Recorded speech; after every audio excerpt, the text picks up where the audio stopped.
What's going on, guys? Good morning. Welcome back to United View. Hope everyone is doing very well. Now, you may wonder, you may say, hey, I see the clock in the bottom left-hand corner there. It's 9:03. We start at 9 o'clock sharp. Now, one of us last night was up until like 4 o'clock in the morning, Marcel. One of us was up that late. The other, I don't know if you were or not, but one of us was late. Who was it? I was technically on time because I was there, but just not in full of spirit. You weren't. It wasn't. He's trying to use the technical loophole, which is log on, like 15 minutes before, but still be late before he turns his camera on. And then he comes on and goes, I wanted to change my shirt. Yeah. Oh, I've got a question for you. And good morning, everyone. I hope you're well. Good morning. The Man United shirt, the away kit. What do you think of it? Come on, honest thoughts on the green with the stripes. Honest thoughts on it. Do you know what? I think it's a bit of a grower. Yeah. I think it's a little bit of a grower. When I first saw like the leaked pictures, obviously I was like, "Woof, I'm not sure about that." I've seen a big discrepancy between the actual version and the replica version as well when it comes to the team viewer part of it, because on the team viewer part of it, on the replica version, it's just like a big block, a big green block, whereas on the authentic version, it's not so much of a block, it's more of just the line stop and it's a bit more open space. But it's better than the third kit last season. Oh, way better. But it's okay. And the thing is as well, Marcel, when you get a bit older, they all start to blur into one, don't they? When they change every year, because they never used to. It used to be alternating seasons. It used to be home shirt for 2 years, and then you would switch 2 years later, and in between that you'd change the away kit. Now that's changing all the time, So, what do you think of it? So I like the marketing. I like I saw a couple of the Brazilians, Bruno pictures and stuff with it, and that's why it's growing on me. It doesn't seem like a kit that I would maybe go and play football in. It's something that you would wear with something nice, to go along with it. I see them wearing like kind of formal. You wear it out? Stuff. Yeah, I think I would. Formal dinner. Yeah. I think that's what it looks like, more than an actual football kit. But it felt like it was so awkward and looks horrible to play against. Like if your opponent's wearing this kit, it looks like horse race. Like the jockeys. It looks like something the jockeys would wear. But it's grown on me a little bit, so I'm thinking to myself, I might pick it up this season. I love the home kit, obviously. The home kit looks beautiful, but this away kit, I don't know, it's just grown on me a little bit. But there's plenty to get into this morning when it comes to transfer news. We're going to be talking a bit about Rasmus Hojlund again. I know we're going to be talking about Rasmus Hojlund, but a bid going in by, KG guessed it, Thursday, a bid could be going for Rasmus Hojlund. But United are being very bullish, Marcel, because they are not going to overpay. They are not going to overspend. And because of that, there could be some alternative targets if indeed everything collapses and they say, no, it's too much. We're going to go in a different direction. So we'll talk about those targets. We'll also talk about Sofyan Amrabat, because there was a lot of talk yesterday evening regarding Amrabat possibly choosing. I've chosen United. I'm going to go to United. But that could still be quite somewhere where a bit of a timeline update with that too. West Ham reportedly have made a verbal bid, or a verbal offer anyway, for Scott McTominay. So we'll be chatting about that.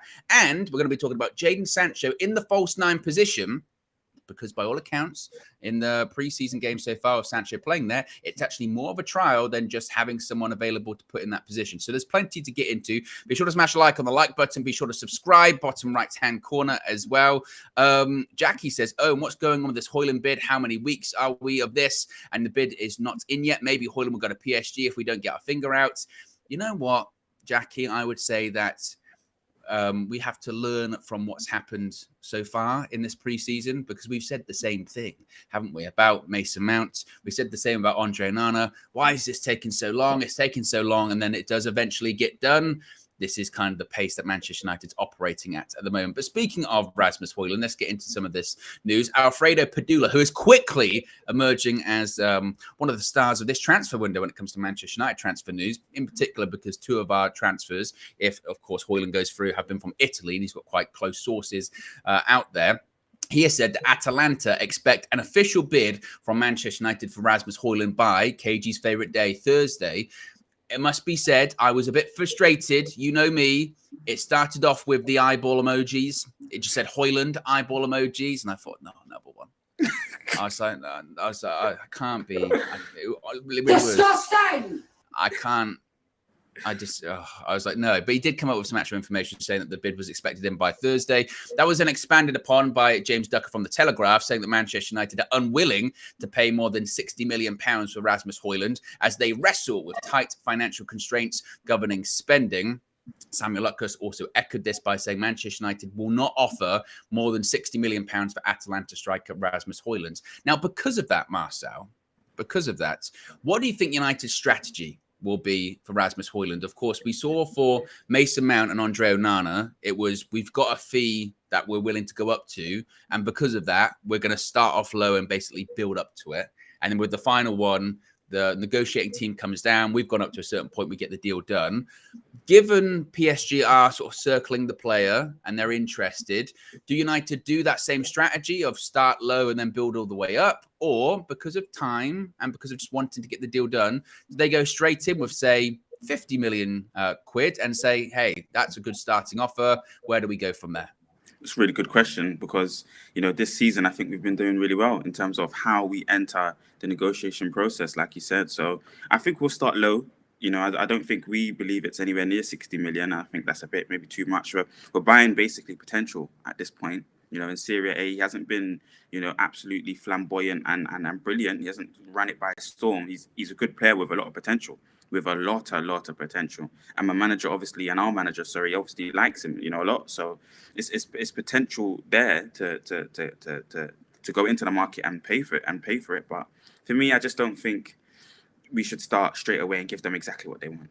I think they need to come and meet us somewhere, and that's maybe starting at 45, 50, maybe even 50. I like that, starting at 50, but definitely don't give them the 60, 70 million that they're asking for straight away. I think if they're being honest, he's not worth that right now. Show Rahman says, and it is true, Marcel. Show Rahman says, I beg Marcel stop saying Serie A like that. Serie A? Yes, Serie A. You know what I'm trying to say? Again, we're going to do this again. You know what I'm trying to say. It's how I'm saying it. But there's the right way and there's the wrong way of saying things. My pronunciations recently on some things. I said Al Nasir. I was corrected Al Nasir. Okay. Serie A. Teach me, Aaron. Teach me. Serie A. Serie A. Okay. Easy. Thank you much. Thank you very much, guys. Show and thank you, Show. Yeah. It's better than Trilantia. Yeah, I know. I knew it was coming. But yes, no, I agree with you. I think that this one is a bit different than the Mason Mount and Andre Onana situations because we were kind of the only people involved in those pursuits of those players. And there is the PSG factor. And also there's a time factor too. I did the press conference last night and Ten Hag was asked about the striking situation and wanting to get a striker in. And he said, guess what? In an ideal world, I'd have a striker at the moment. But we don't live in an ideal world, unfortunately. He said, in an ideal world, I'd have all of my players here and we'd be doing this preseason training and we'd be going through all of the tactics and the setups. And then come the first day of the season, we'd have all of these signings in and we'd be ready to go. I still think Hojlund can be done for that first game of the season for Wolves at the moment. How many weeks away is that? 2 or 3? Something like that? 3. Oh, it's very close, bro. Yeah, it's close. It's close. Yeah. So possible that might be the time that they're looking for, particularly. And again, that's why you would say the Onana deal and the Mount deal took about 3 and a bit weeks, respectively, to do, maybe closer to 4, which United don't really have that kind of time. I mean, technically they do in terms of the transfer window, but in terms of wanting to get it done before the start of the season, they don't really have that amount of time if they want to have him in for Wolves. So maybe it is a case of skipping 1 or 2 steps of, again, they've said they've had personal terms agreed with the player since May. So it's only the fee. It's only the fee issue. Yeah. Granted, there might be a bit of disparity of Atalanta wanting initially something like 86 million quid and Man United being like, well, that's ridiculous. We're definitely not giving you that amount. And I can't afford to as well.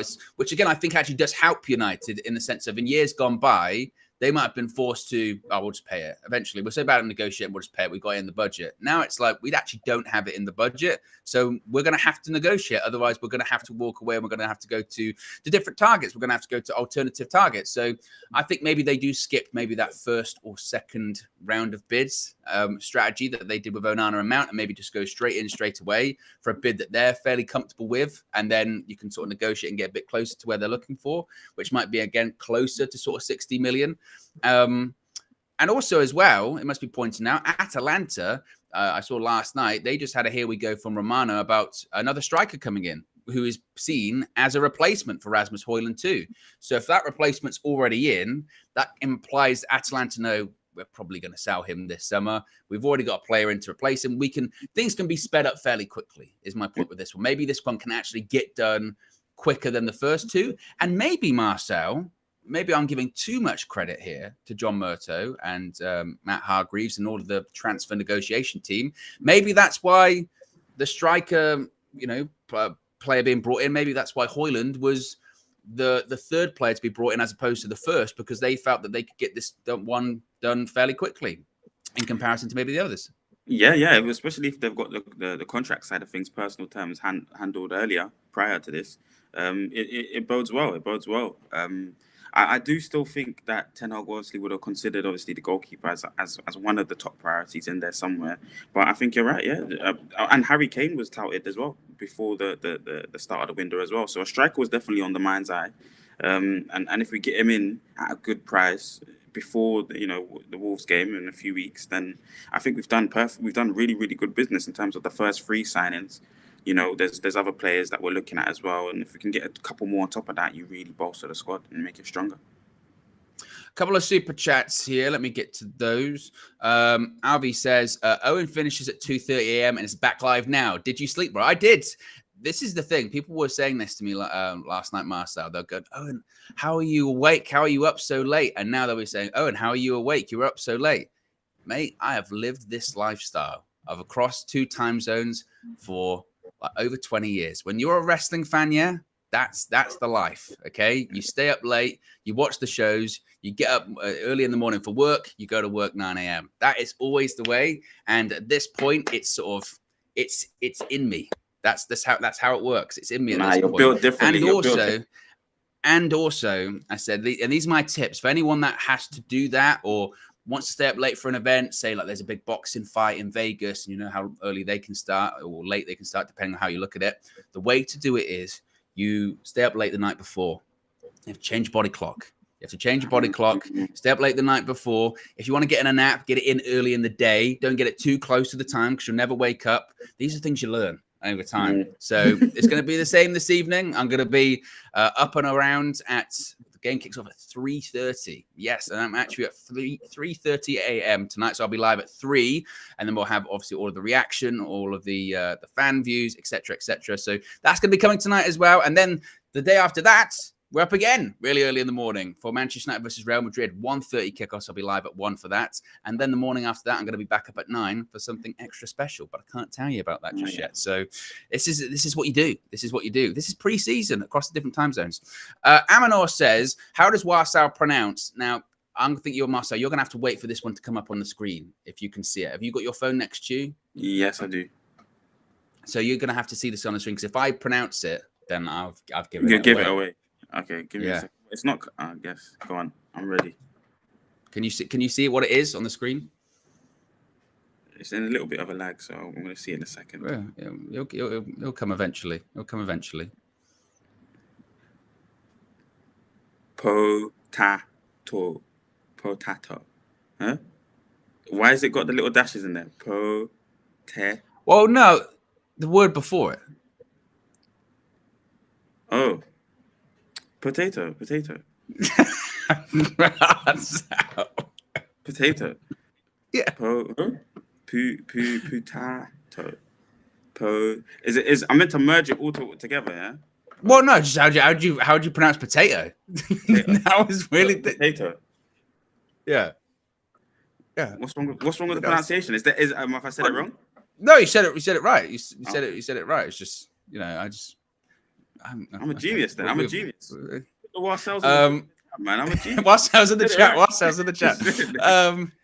Lil Yo says Marcel out of the cell for his 1 hour of sun. Hashtag free Marcel. Everyone, it doesn't look like Marcel's in jail or anything like that. It doesn't. Yeah. Marcel, the Marcel backdrops are always fantastic. There's Marcel in jail. There's Marcel in the care home chair, which, I loved that. That was a favorite of mine. PS says Eric Ten Hag is the main draw for our transfers. Casemiro and Mount wanted to come, but everyone else played under him or his agency in the case of Hojlund. Look, Eric Ten Hag, he is the guy when it comes to all of these transfers, not only because he's the one convincing them, but also as well because he's the one that says to John Murto, I want this guy. Go get him. It was the same with Mason Mount. I want him. Go get Mason Mount. Andre Onana. I want Andre Onana. And also, I guess just as importantly, I don't want David De Gea. So figured that out. Now it's the case with Rasmus Hojlund. His top target was Harry Kane. And I think if there was even a chance that maybe we could have got him earlier on, then maybe things might have been a bit different. But I think, again, he's ruthless. And he went, it's not on, go get Rasmus Hojlund. That's my number one striking target. They said that a couple of weeks ago, Romano. Hojlund's the one that United want. So for the talk we were talking about yesterday, saying that, what about Kane and Mbappe and all that kind of stuff? None of the bullshit. He's like, no, get me Rasmus Hojlund. That's the one we're working on. That's the deal to be done. That's the deal we can do fairly quickly. Go get Hojlund. It was the same last year when it was go get me Anthony. Go get me Lissandro Martinez. That's just, again, he knows exactly who he wants and he knows exactly the type of player he wants as well. So, yes, that's the latest when it comes to Rasmus Hojlund. A bid by Thursday, but Manchester United are not willing to overpay. The highest they're willing to go is £60 million. It kind of comes into this next story here when it comes to possible alternatives if indeed the Rasmus Hojlund bid does not happen or does not go through if Atalanta are charging too much, which I don't suspect is going to be the case because, again, they've just brought in a replacement for him.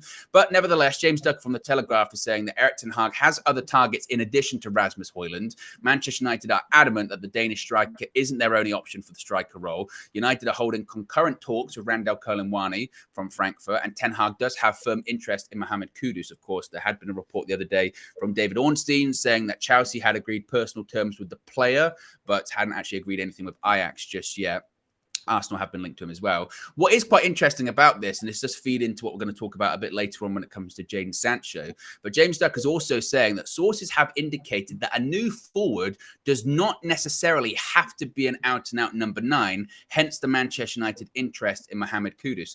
So with this one, Marcel, is this a case of United being legitimately interested, or is this a case of what we did see with these first two transfers for Mount and Onana, where for Mason Mount, they said, well, if they don't agree to our price, we're going to go after Moises Caicedo, or with Andre Onana, well, if they don't accept that, maybe we keep Dean Henderson. Is this just United bluffing, or legitimately, are there other options just in case this one still doesn't work out? This is the Ten Hag and John Murta chess game right now. You know, they're being very clever, very calm. You know, we done it again for Mason Mount. You know, we said we were going to go into a different direction and get Moises Caicedo, which have also been a fantastic direction to go in. Same like Kolomuani. Right now, that would be a fantastic player to go and get. You know, really, really good forward. Talking about versatility, like you mentioned, him and Mohamed Kudus can play in different positions, out in wide areas, in the 10. You know, Mohamed Kudus maybe even in the 8. It's looking really smart from Ten Hag and co, because you know we don't want to seem like, you know, that's the only kind of player we can get. Hojlund, and that's the only player on our mind. It gives you a stronger leverage in terms of when you go to that negotiation table. We don't need to be here. You know, we're happy to go elsewhere and get another quality player in. So, you know, you've got your replacement in. Let's allow you to recover some of your money back for him, and we'll pay you for this young forward. I just really like the strategy and the mentality from the top down. Now it just seems like they're doing clever business and they're acting and behaving like a big club should. There's plenty of footballers in world football right now that we can get if Hojlund's not available. And for them kind of reports to be coming out, for me, just strikes as, you know, Man United behaving like a big club. This makes me feel like it's close. This makes me, when these stories come out, it makes me feel like, actually, you know what, this might be a little bit close for United, because again, you look at these last two transfers, Mason Mount, once they got to that point of we're a little bit close, just the price is just a little bit a little bit. We just need to get over that hurdle just a little bit. It was then threats start coming out. We're going to go for Moises Caicedo. And I said at the time, no, we're not. We're not going for Moises Caicedo, especially when you've done that amount of legwork on the transfer. They've been negotiating for Mason Mount for a long time. Suddenly, we're going to go to Moises Caicedo. Oh, we're holding talks with Brighton, or we've been following him since January. Oh, yeah. You haven't been doing that. Same with like the Dean Henderson thing with Andre Onana. Look, if they don't play ball, we won't buy a goalkeeper. We'll stick with Dean Henderson. We've got options here. And everyone went, he's not though, is he? Because you're gonna sell him, and he doesn't want to be there. And everyone went, no. So for me, this makes me feel like, again, actually, like we spoke about just a few minutes ago, that I don't think they'll go in low. I think they'll start off fairly high and feel like they can maybe get quite close already. And this is just, for me, just a bit of a threat to make sure, okay, let's get over the line. Kolo Muani's been, I'm sure United have been following him, but they definitely haven't done the legwork on either of these two deals that they have for Rasmus Hojlund. Again, personal terms were agreed in May. Atalanta have signed a replacement. So everything's in place, to be honest, to get it done. And yes, there's somewhat idle threats because I think everyone knows that we're bluffing. But from John Murtough's point of view, he'd be like, well, it worked the first 2 times I did it. So I'm going to keep trying it again. I'm going to keep trying to play ball. But it's different.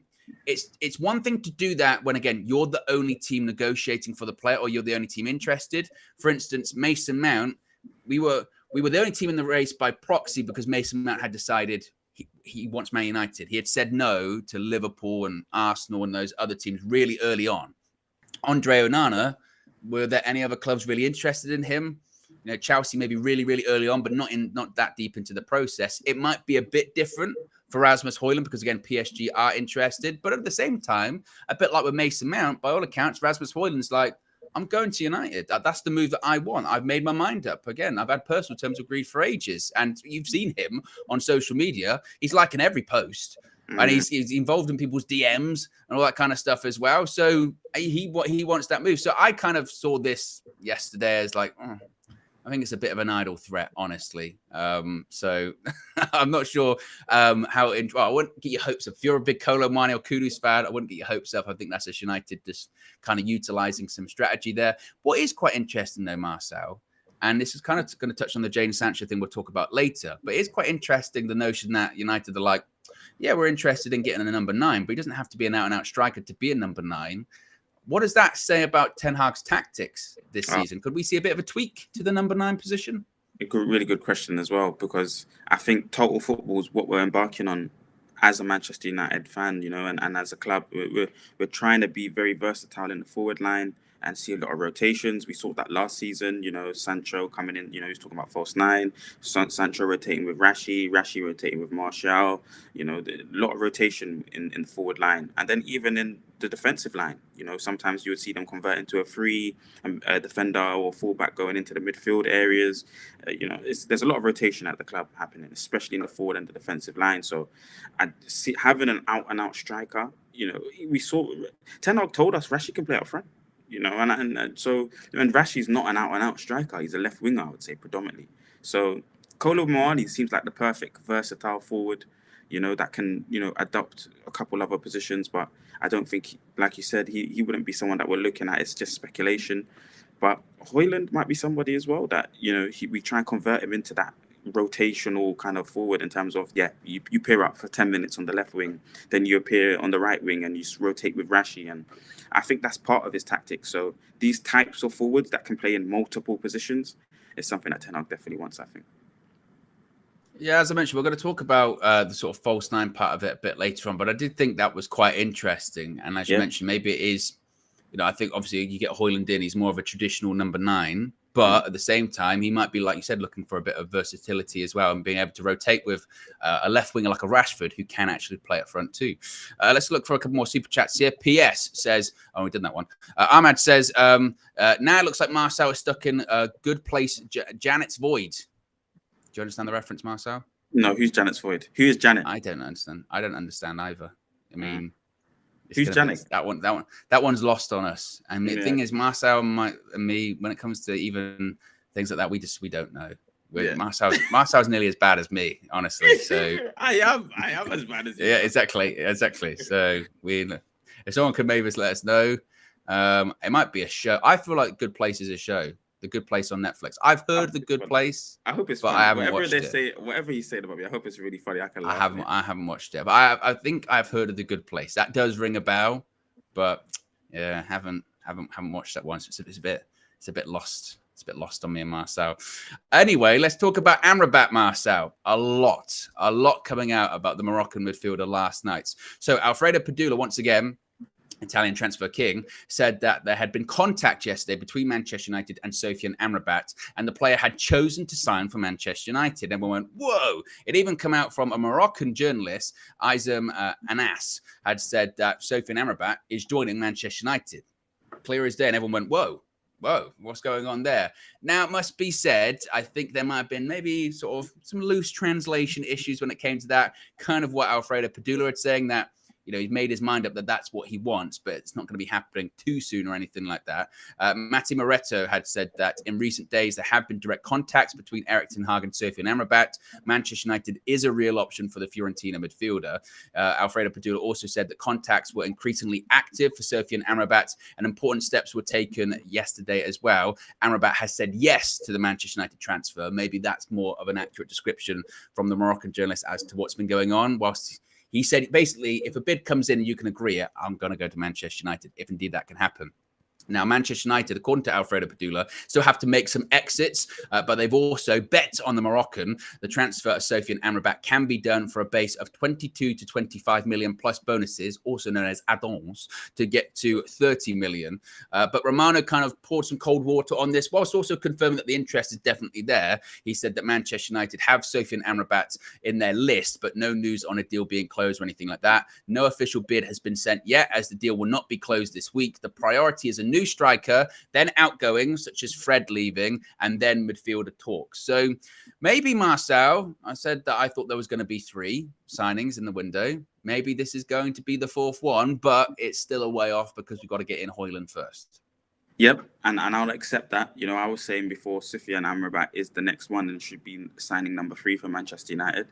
And I genuinely believe that. I think once you get him in, you've got a almost completed defensive line. I think Maguire unfortunately still has to go, but you've got a completed, starting 11 defensively. And then you complete, in terms of strength and depth, you complete the midfield. Getting Amrabat, plus you got Mount, Eriksen, Bruno, Kobe, and Casemiro, for me. And then you've got Scott there as a backup to any of those positions. You've got a completed midfield there for me with Amrabat in there. And for me, once you get someone like Amrabat with a completed defensive line, including the goalkeeper and midfield, you're looking at contending for first or second position, with that kind of squad of just the defensive and midfield line, let alone Rashi that scores 20 a season and other players that can chip in and really help our team structurally in terms of the shape. Really, really excited news about this. I think like the player really sees his future here at Manchester United. I think the player really does want to work with Ten Hag and come to the club. So again, we've been talking about wanting hungry footballers for so long last season. Last season, that was a big thing. Players that, and the season before, players that actually want to wear the shirt, that want to fight for the club. Right now, Money Mount wants to play for the club. Sofian Amrabat, Hojlund really is desperate to join the club. The attitude of the players that are coming in, they're looking like they want to be Man United players and they have something to prove when they come in. So I'm excited. This is going to be really good news, having someone like him replace Casemiro. Casemiro can now slowly, be just a player that kind of is a part of their most important fixtures. Because sometimes Casemiro can be a little bit reckless in his play, but Sofian Amrabat is really, really intelligent and a top player. I think we should maybe exercise a little bit of caution, because it kind of did feel like last night all of that stuff maybe was coming more from the players' side of things, or Fiorentina side of things maybe, because there were reports a few days ago saying that Fiorentina and Amrabat wanted this done fairly quickly and they wanted it done by next week. And as Romano is saying, that's not getting done next week, because United are focusing on other things, and we know they don't do multiple deals concurrently. They don't. So what we're looking at is, as Romano said, several steps to get to this transfer. We're looking at striker first, which again, when that's going to be completed, we don't know. Then we're looking at the outgoing. So we're looking at Fred, we're looking at Donny. We're looking at, Eric Bailly's being worked on. We're looking at Dean Henderson. Then maybe you're looking at McTominay, which we'll get into in a second, possibly Harry Maguire. So there's a lot involved in getting those out of the door. And then you're looking at Amrabat. So maybe you're looking at, a similar time period to when Casemiro came in last season. Remember, Casemiro came in, it was paraded on the pitch for the Liverpool game, which was the third game of the season. But it was agreed around the second game of the season, around the time of the Brentford game. So maybe for Amrabat, as much as he would want a fast resolution, maybe it's a case of United talking to Fiorentina and talking to the player side of things, saying, you just got to sit tight. Like, we just can't, no disrespect, but in terms of the priority, we've got Hojlund here at the moment, and then moving this, and then to even do the deal for you, we've got to sell people first. So you're going to have to wait. You're going to have to wait like 3 or 4 weeks because we just can't feasibly do it at the moment. So I did feel yesterday maybe that was more driven, again, by sort of the player side and Fiorentina side for the sake of wanting to get things sped up. But I'm with you. If we can get that done, in addition to all of the other business, you're looking at our midfield options. My goodness me. Look at the options that we would have. When you, like you said, you're looking at Mason Mount, you're looking at Casemiro, you're looking at Christian Eriksen. Then you put in Amrabat. Then you put in Mainoo as well. That's already 5. Whether or not McTominay stays, we'll have to wait and see. But even so, like you said, I think not that Amrabat's exactly the same as Casemiro, but he's that midfielder that's a ball winner, can progress to play well too. I mean, you saw it in the Moroccan side of the World Cup. It was just, again, ball winner, drives the midfield forward, drives the team forward, thrives in big games. You want to talk about Declan Rice. I know a lot of people were talking about him and Mainoo after the friendly at the weekend, but you will look to a big game, that Europa Conference League final. Amrabat was far superior to Declan Rice in that final. He absolutely bossed the midfield. And it was actually one of those games that the Conference League is a strange competition because you see finals like that, and no disrespect to either side, but you go, well, game's lacking a little bit of quality for a European final. Obviously, I understand it's the third tier competition, but you go, it's lacking a bit of quality. But one of the players that really stood out as actually, he can play at a higher level than this was Amrabat. You could just tell he's a cut above, and he's been linked to big teams for the last 18 months. So if we could get that one done, and like they're saying, for a base of like 22 to 25 million, they didn't say whether that was euros or pounds. If it's euros, that means it's like maybe sort of high teens or just like 20 million quid. That's crazy. In today's market, in a market where Kylian Mbappe is going for like $250 million and paying like 700 million pounds or whatever over 12 months. And Amrabat, you could get for like a light 20 million. And he's the one person putting crashing tackles on him in World Cups as well. Yeah, exactly. It would be that. I think that'd be really good business. So, and also as well, because of the low fee, that's why it is possible for United to do it later on, because they're saying the budget's obviously stretched, it's going to be tight, but we feel with some player sales, we can make that one happen. You sell Dean Henderson for 20 million, it's nearly enough to get Amrabat. You sell Harry Maguire for 40 or something like that. You've got a bit more, particularly when it comes to the Hojlund deal. And we're going to get to McTominay in just a second too. So again, I think there is something in it clearly, because there was so much stuff coming out of it last night. But as far as those that people saying, he's joined Manchester United or he's joining Man United, I go, maybe not for a couple of weeks at the very least. I'm one of those overexcited people, so don't take what I'm saying for face value. But I just, I really do believe that he'll be one of those that come in the door, because he's just a fantastic player. A lot of the things that need to come together, I think will, and then the outgoings as well. Once we start really getting rid of outgoings, we'll have money to utilize for other players. By the way, Marcel, we've got nearly 1,500 people watching us. Ooh. We've got less than 200 likes. Less than 200. Less than 200. After 36 minutes, less than 200. We've got to get those numbers up. It should be ratios. 360. 360 at least. Times 10. That's a very specific number. Yeah, I know. I like that, actually. Times 10 on the minutes. Yeah. I like that. So for every minute, times it by 10. I like that, Marcel. I like that ratio. That should be the thing going forward, actually. So when it comes through, by the time it's sort of 9:40, 400. Yeah. By the time it's 9:50, 500. And once you get to the hour, 600. That's good. I like that. That's a good reminder. Thank you. So there you go. Marcel set the ground rules for everyone there. If you haven't already, click the like button. Also a reminder, because they all went up really, really late last night, because that's the time zones, 8-hour difference in California at the moment. There was a ton of content that went up last night. One being the New York Mega Vlog Part 1. It's so big, it has to be divided into 2. So you can check that out. See Flex, KG, and Josh on their travels to New York, through into New Jersey as well. wild stuff. It's like 40 minutes long. It's incredible. Wow. So be sure to check it out there afterwards. Also, as well, Flex and KG got a question in at the Wrexham press conference last night. So be sure to check that out too. And you can also hear the brand new intro. Of course, there's different intros for different states. You heard the New York one. Now's the time for the California one. And the California one's short. Okay, because they're only there for a couple of days. So you got to see it before it goes. The California one is excellent. Josh is a genius. Josh literally is a genius in everything he does. So check out that. And also after this, it's going to be literally premiering right after we finish. There's a debate that happened in Times Square between United View and AFTV. So you can peek at that too. And also you can check out my press conference stream. We've got clips and footage of it. There's so much going on at the moment here at United View. And then today, we've got all of the build-up to the game later on tonight / this morning between Manchester United and Wrexham. So if you haven't already, subscribe, bottom right-hand corner, click the notification bell. Luxil says the transfer banner needs to change. We know. Josh is on it. I said that to him yesterday. It doesn't need to change because all the players have moved at this point as well. So there you go. Super chats, Owen. Super chats. Let's have a look here. Here we go. Abby says, what does Amrabat mean for Mainoo? Marcel, what does it mean for Mainoo? Is that a problem? Does it stifle his development if he comes in? No, Kobe's still young, so mistakes are going to happen. You're going to want a more mature head in the bigger games.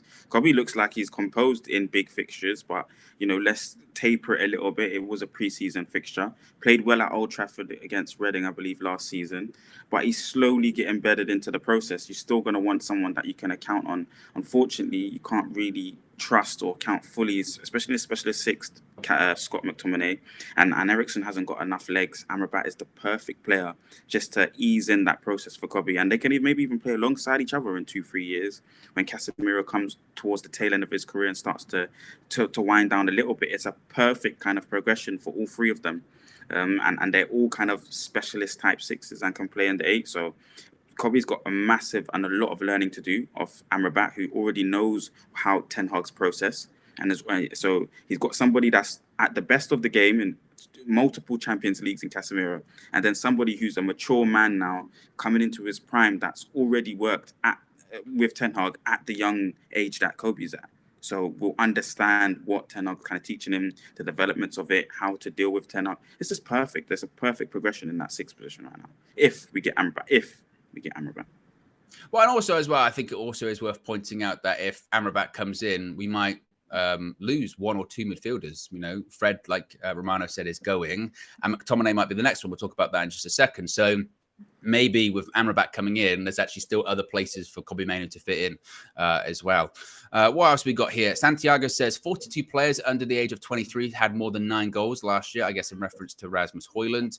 And Troy Trey says Arsenal asked for jollof rice, but hit Uncle Ben's as well. I still, again, I'm not going to take full credit of it because I don't want to be people that steal people's jokes or anything like that. But I was quite happy with the expansion of a number 41. I don't know if you've heard this, Marcel. Do you know what number 41 is? No. A King Fraud fried rice. A King Fraud fried rice? Yeah. And do you know how much it costs? I don't know. Don't tell the price. 100 million. 100 million. King Fraud fried rice. It was good. But I can't take full credit because someone started off with King Fraud fried rice and then you expand on it into a number 41. Yeah. I'll have a number 41, please. Tremendous. What's the next story?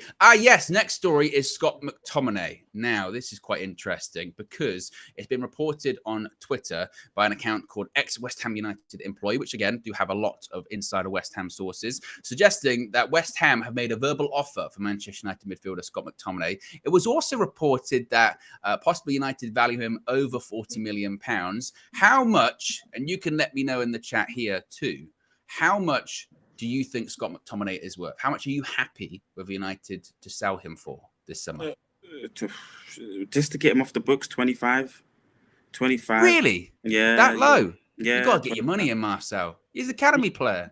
Yeah, he is. You're right, Owen. And I've been saying that with a lot of players. I was one of the first to say Sancho 40. Please, just 40, 35, 40. I was saying Maguire 25. Please, I will take you. I will snatch out straight away because if these kind of players, they just need to go out from the club. It's not. It's. I'm looking at the bigger goal. You know, once you get these players gone, you're starting the process for getting the correct quality of players for this system and this style of football. I'm not saying, you know, and we're allowed to get into the new process quicker that way. I'm not worried, and it's the Ed Woodwardness. We're suffering because, you know, we were paying these players astronomical wages, and they haven't showed any sort of ability or anything. So it's hard to shift these players. I was happy to take any sort of price for them. You know, they're part of the old regime, so it's going to be difficult to get rid of these players. So 25, 20, very, very happy to take that 30. Yeah, I'd be saying start off at least. I mean, again, there's rumors that United want like 45. That might be the valuation. Maybe that's just a high to come down. But I'd be starting at least 40 and then work your way down or something like that. I mean, I think you have to look at the market. Scott McTominay's played a lot of Premier League games for Man United. It's not as if he hasn't done anything for... Yeah. When did he come in? He came under Jose in Jose's second season? Yep. So what's that? 2017, 2018? So that means he's been in the first team for 6 years at United, played over 100 Premier League games for the club, scored goals, more Premier League goals than Declan Rice. That's a fact. And he's an academy graduate as well, international player. I mean, obviously, you could argue, is he good enough to be starting for United? No. I think he's a useful squad player. I think some of the sort of hate on him is maybe a bit too much.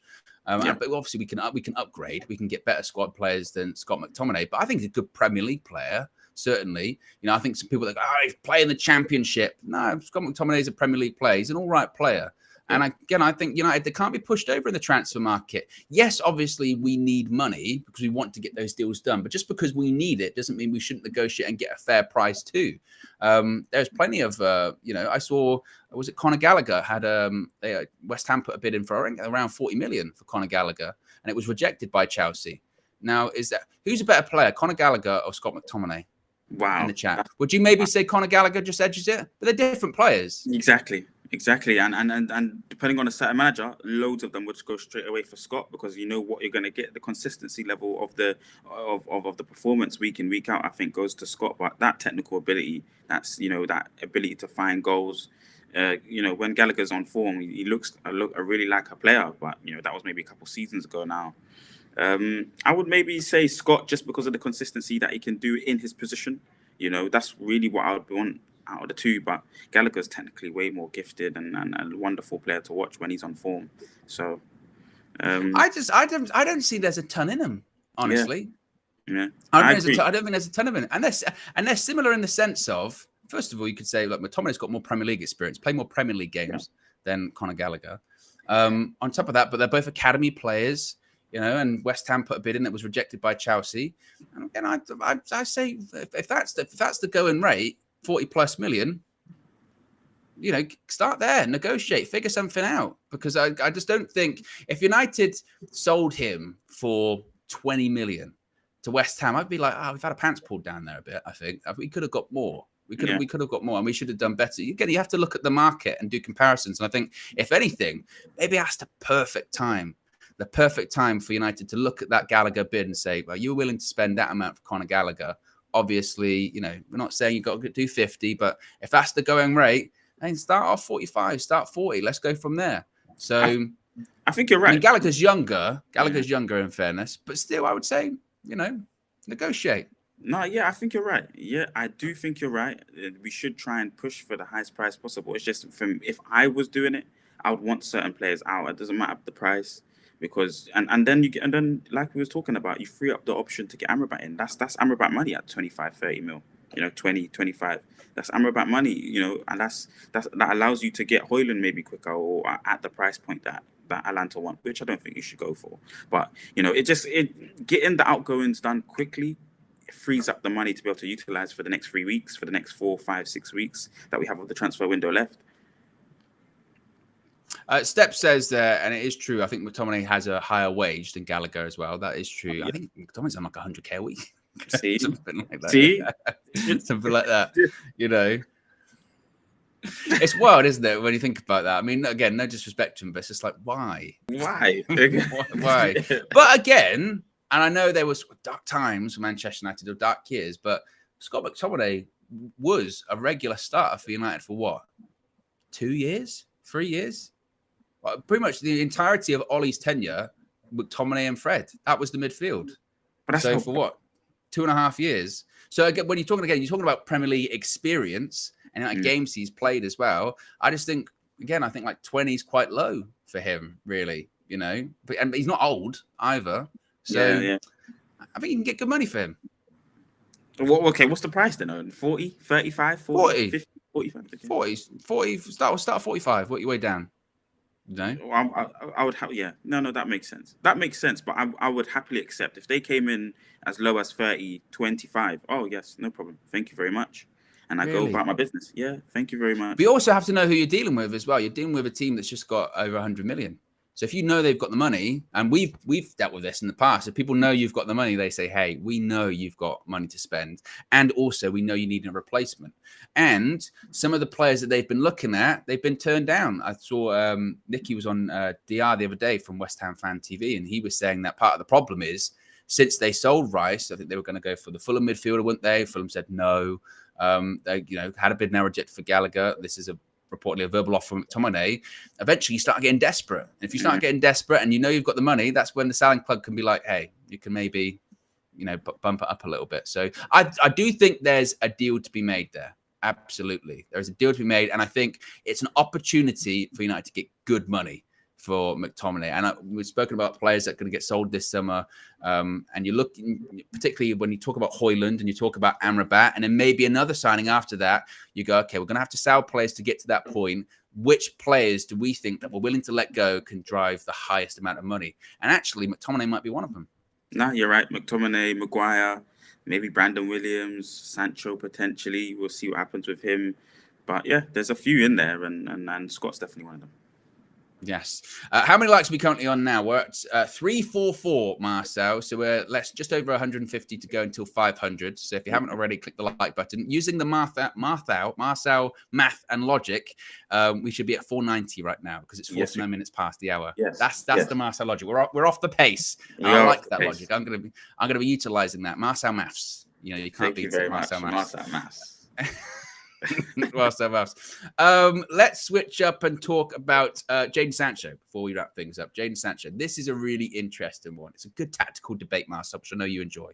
So Laurie Whitwell said yesterday that Jadon Sancho's trial as a false nine that we've seen so far in the preseason friendlies, all three of them, is a genuine attempt by the Manchester United manager Erik ten Hag to see if he could perform in the role on a regular basis. Ten Hag has been encouraged by what he's seen, in particular in Manchester United's win against Arsenal. Now, he was asked about this in the press conference last night, Erik ten Hag, and he basically said that, a bit like we were talking about earlier, he likes players that are multifunctional, and he thought Sancho did well, and we'll have to wait and see, but it's an option. I do think it's quite interesting that this is a genuine trial and a genuine attempt by Ten Hag to see if this can work, because I think most people's assumption was, Sancho's only playing there in his friendlies because we don't have a striker. And maybe that is part of it. But whilst he's waiting for that striker, maybe he's trying to see where Sancho fits. We've spoken about that quite a bit, haven't we? That you look at the options on either side. Left-hand side, well, it's Rashford and Garnacho. Right-hand side, well, it's Anthony, maybe Ahmad, so I'm not too sure. Where does Sancho fit? Is the false nine role, could that work for him in the Premier League? Because it's one thing for pre-season, but could that actually work in the Premier League with the physicality of that? No. If I'm being brutally honest, no, it won't work. Has he shown capabilities even last season? Yes, he has. I think he scored in Europa League and in central areas. He's been required or been tasked to play in the false nine before, and then in the 10, I think, as well. This is last season, so he's capable of doing the job. Will it work? For me, does it get us Champions League and Premier League titles? Does it allow us, in my mind anyway, to pick up trophies? Cups, Carabao Cups, those kind of things. It doesn't. So, and does he score 20 or does he score 15, 20 goals in the season? From the false nine. I don't think Sancho does do that. Maybe 10 double-figure assists. But I just think for Sancho, he has to be a winger. But the competition of Manchester United wingers currently right now, he's just surpassed his ability level. Unfortunately, this is an unfortunate thing because he's very talented. I'm not trying to take that away from him. He's an extremely talented player and technical with the ball at his feet. But the other facets of the game, the aggression, the stamina, the strength, all of those kind of that playing in England requires you to have. He's not really showing it to the right degree right now. It could change, and I really do think, I hope it does, but for me, I think it's a formality. Ten Hag wants somebody a lot more physical in that kind of area, and even if it was a bigger, taller player, I think they would still have to do that false nine, come in deep kind of type of game. Sancho obviously is going to excel at it against those type of bigger players, but I think for him, his time is really limited, and for me, I'm one of those that really think this is just a little bit of a fallacy. It's not something that's that serious in Ten Hag's mind. Sancho has a lot of work and a lot of proving to do. He's been tasked with that since last season. So if he doesn't step up right now, you know, a really good goal and from a fortuitous opportunity, but you know, sensing the danger and sniffing it out and being alert and makes a good finish. So positive signs for him early, but he's got a lot of work to do. I don't think it's as cut and dry as that. I think that, I mean, obviously, look, people talk about Glazonomics and it gets thrown around too much. It's a very Glazonomics solution, isn't it? Oh, we don't need a striker. We'll just make Sancho into one. No, we need a striker. As far as could it work, maybe. Depends on the opponent. When you're playing certain games, there's an argument to be made that he's just not physical enough for that role against, you know, dominating centre backs. It's one thing to, like you said, to be playing out in the wings, going up against fullbacks. When you've got big commanding centre backs that are going to be on you and that are going to be, you know, again, roughing you around, maybe that's what Jadon Sancho is going to be best at. But against Arsenal, he did well. As Ten Hag said, he dropped deep and he made it difficult for the centre backs to track him. I would say that people compare it to the Firmino situation when Firmino at Liverpool, because people forget he wasn't brought in as immediately a striker. He came in as an attacking midfielder from Hoffenheim, and then he was converted into one. And again, people forget that. Does Sancho have the work rate to be pressing from the front like you would want the false nine? It depends on Sancho. Theoretically, he could make that work if he applied himself, I think, and you know, demonstrate a lot of work rate off the ball, really let a press from the front, and again, he's not going to be stronger than the centre backs in the Premier League, but he can work on it. And again, he can occupy space and he can drop deep and he can make it difficult. He's a technical player. I think he would have the capability of making it work. Would it work every single week in the Premier League? Probably not. Probably not. And again, it's not, and it certainly is not a good enough excuse not to go out and get a striker. I do think be an option for certain games to maybe spring a tactical surprise or just offer United a bit more versatility in the attack, like we spoke about previously. Hey, I'm going to start Sancho up front. Then in the game, well, Rashford's up front now. Like, who do I occupy? Like stuff like that maybe could be an option. So I wouldn't rule it out entirely. And I think it's a useful string to have to United's bow, as it were. But as a long-term solution, we still need a striker. We still need options there. But I wouldn't rule it out entirely. And I know people will say, it's sitting on the fence. But I just don't think it's a black and white situation for him. And I do like, I tell you what, it's a big horn, isn't it? They disagree. They disagree with me. No, but I don't think it's completely cut and dry. I do think it could make it work. And look, if it leads to Sancho finding a regular place in the team, then good for him. I'm kind of with you where I'm like, this season, it's his last shot this season. And I still do think in a situation now, it's like if a good offer came in, I still do think United would consider it too. Okay, so, I was just about to ask you that, because are we saying potentially he goes this summer? And where do you think Ten Hag's at with him? You're saying he's going to give him one more chance and potentially and that's it? Or what is the good offer? You know, we got him in for how much? 70 odd million, you know? What is the good offer? 50, 60 mil from Spurs or something? Or at least 60. At least 60. At least 60. Okay. I still think I would be happy to take 40. 40 mil. I'll be very happy. Really? See, Marcel, you got your value for money. Very happy. I mean, I agree with you. Look, wages are a problem with that. And moving Sancho on, wages are a massive issue because nobody is going to pay Sancho the money that we're paying him. That's just a fact. He's one of the highest paid players in the Premier League, so it's just not going to happen for him. So, which again leads into I don't think he's going to go this summer. So, if he's not going to go, and we're saying that this is really it. Like, if we get to the end of the season and he's just done what he's done so far, then that's not it. That's not good enough. We expect more. We need more. And I'm sure Ten Hag will be looking at him saying, "Look, mate, we need more." But Who knows? Who knows when it comes to Jadon Sancho? I think it's going to be a really interesting season for him, certainly. Let me double check when it comes to the super chats as well. One here from Theo's been a member for 4 months, says people need to stop sleeping on Sancho's ability to finish. He's actually mad comfy in front of goal. If he's got runners around him, a false nine is fine. I mean, his finish against Arsenal was absolutely excellent, wasn't it? No doubt about that. So I would assume he's probably going to play there against Real Madrid on Thursday, or whenever it is, Wednesday, technically. So we'll have to wait and see. But there you go, guys. Be sure to smash a like on the like button. Be sure to subscribe, bottom right-hand corner. Plenty of content on the horizon. Remember, you're going to be redirected straight to another video. So you don't have to go anywhere. We're out of here. Peace.